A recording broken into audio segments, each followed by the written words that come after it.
என் லைஃப்பில் என்ன நடந்தாலுமே எனக்கு நான் எப்போவுமே சொல்லிக்கிற வார்த்தைகள் என்னென்னா, நமக்கு ஏதாவது ஒரு கெட்டது நடக்குதுன்னா, அதில் சின்னதாக ஒரு நல்லதாவது இருக்கும். அந்த நல்லதை மட்டும் எடுத்துக்கோ, அந்த கெட்டதை அப்போவே மறந்துடுன்னு சொல்லிக்கிருவாங்க. நெகட்டிவாக எப்போவுமே திங்க் பண்ணாத, பாசிட்டிவாக மட்டும் திங்க் பண்ணுன்னு அடிக்கடி எனக்குள்ளே நான் எப்போவுமே சொல்லிக்கிருவேங்க.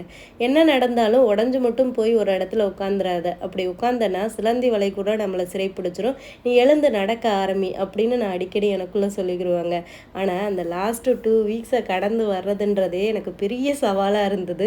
ஒரு வழியாக நான் கடந்து வந்துட்டேன். வாழ்க்கையில் நமக்கு வர்ற ஒரு சில கஷ்டங்கள்ல இருந்து நம்ம நிறைய பாடங்களை கற்றுக்குருவோம். நானும் நிறைய பாடங்கள் கற்றுக்கிட்டேன். அது மட்டும் இல்லாமல் அந்த கஷ்டங்கள்ல இருந்து நம்ம நல்லா ஸ்ட்ராங்காகவும் ஆகிடுவோம். இனி எவ்வளோ ப்ராப்ளம் வந்தாலும் பார்த்துக்கலாம் அப்படின்ற ஒரு மனநிலைமைக்கு வந்துடுவோம். ஸோ லைஃப்பில் எவ்வளோ கஷ்டங்கள் வந்தாலும் கவலைப்படாதீங்க. ஸோ இதுவும் கடந்து போகும். அந்த கஷ்டங்கள்லையுமே ஒரு சில நல்லது இருக்கும். அந்த நல்லதை மட்டும் எடுத்துக்கிட்டு அடுத்து நம்ம அதை மூவ் ஆகி போயிட்டே இருக்கணும்.